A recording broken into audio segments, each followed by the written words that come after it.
கோளும் ஒன்றாய் காண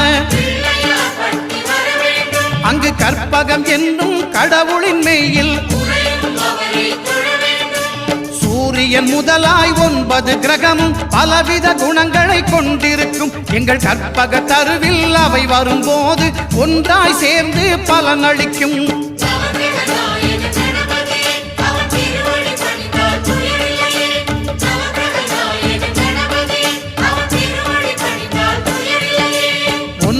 கோளும் ஒன்றாய் காண